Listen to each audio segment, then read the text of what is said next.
Terlilit hutang yang harus segera dibayarkan, BS nekat merampok bank di kawasan Fatmawati, Jakarta Selatan pada Selasa siang. Pria 43 tahun yang bekerja sebagai staf HRD bank swasta ini diringkus petugas keamanan Bank Pembangunan Daerah saat melancarkan aksinya. Posisinya cukup bagus sebenarnya staf HRD, dan kalau dilihat dari penghasilan atau gajinya itu juga sudah cukup besar. Kalau nggak salah 60 juta per bulan. Selain karena terlilit hutang, aksi nekat pelaku dilakukan karena terinspirasi film perampokan Hollywood yang ditontonnya. Dari tangan pelaku, polisi menyita pisau lipat, airsoft gun, alat kejut, serta petasan asap dan tali tis.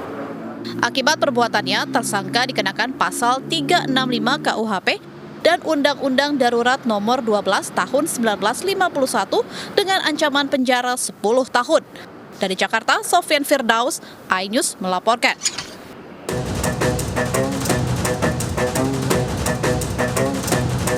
Tim presisi Polda Metro Jaya berhasil mengamankan 9 remaja yang akan melakukan tawuran di kawasan Pondok Aren, Tangerang Selatan.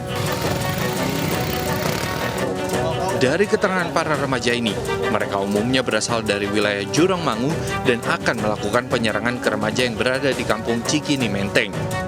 Selain remaja ini, petugas pun mengamankan sejumlah barang bukti, yakni busur panah, senjata tajam, stik golf, telepon genggam, batu, dan sarung.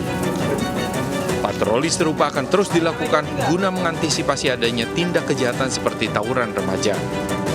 Di saat kami melaksanakan patroli, kami menemukan adanya laporan warga yang memberitahukan bahwa adanya tindakan tawuran. Setelah kami berada ke TKP, yaitu di Jurangmangu, kami menemukan ada 9 pemuda. Kami berhasil mengamankan ke-9 pemuda tersebut. Selanjutnya, 9 pemuda tersebut beserta barang bukti kami serahkan ke Polsek Pondok Aren untuk ditindaklanjuti. Sementara itu, 9 remaja ini selanjutnya dibawa ke Mapolsek Pondok Aren untuk didata dan penyelidikan lebih lanjut. Dari Tangerang Selatan, Nunung Purnomo, iNews melaporkan.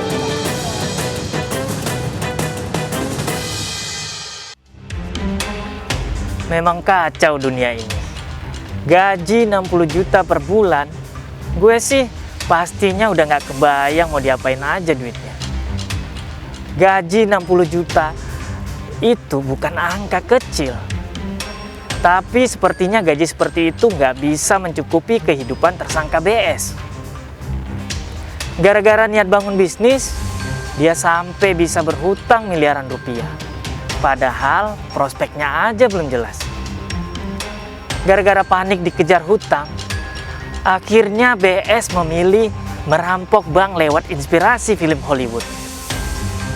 Ya elah, Bang BS. Sebagai orang yang bekerja di bank, harusnya paham dong. Ada namanya pengelolaan resiko dalam bisnis. Tapi nasi sudah menjadi bubur.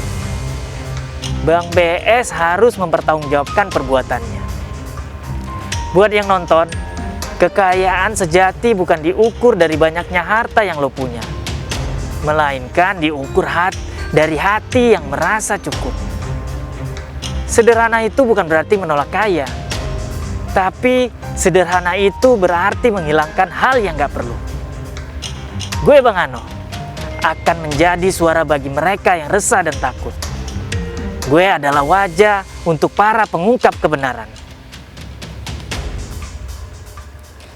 Gue saat ini berhasil mengumpulkan sejumlah laporan pengaduan masyarakat. Ini laporan pertama yang akan gue adukan.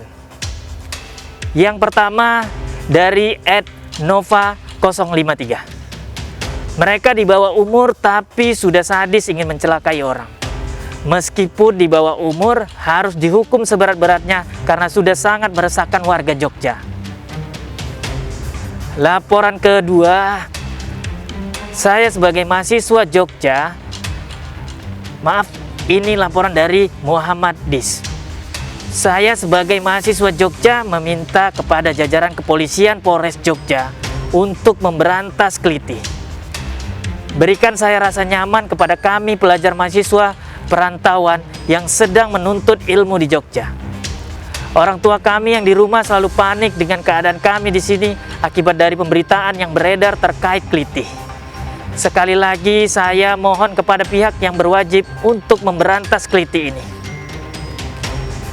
Laporan ketiga dari Edvinda 062. Tolong banget Pak, Bu, dengarkan keresahan warga DIY yang geram dan kesal karena kelitih seolah-olah kurang diseriusin penanganannya.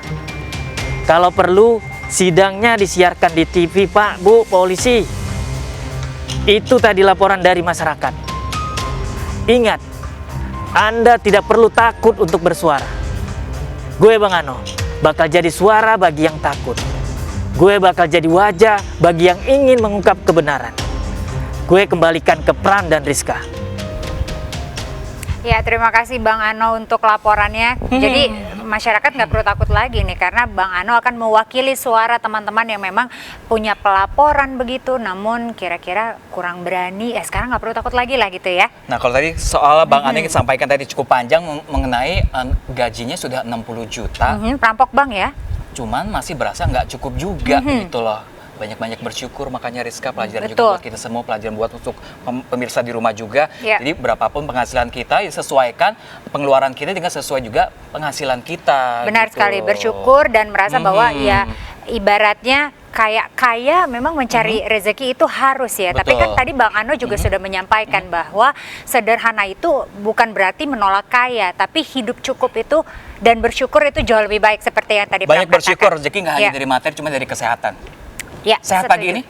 Alhamdulillah Alhamdulillah sehat. Harus selalu sehat pemirsa. Pemirsa juga ya. Ya pemirsa, komedian Marcel Widianto hari ini dijadwalkan untuk pemeriksaan terkait kasus dugaan pembelian video porno Dea OnlyFans. Ya, informasinya akan kami hadirkan sesaat lagi. Tetap bersama kami di Lapor Polisi. Anda lapor, kami sampaikan.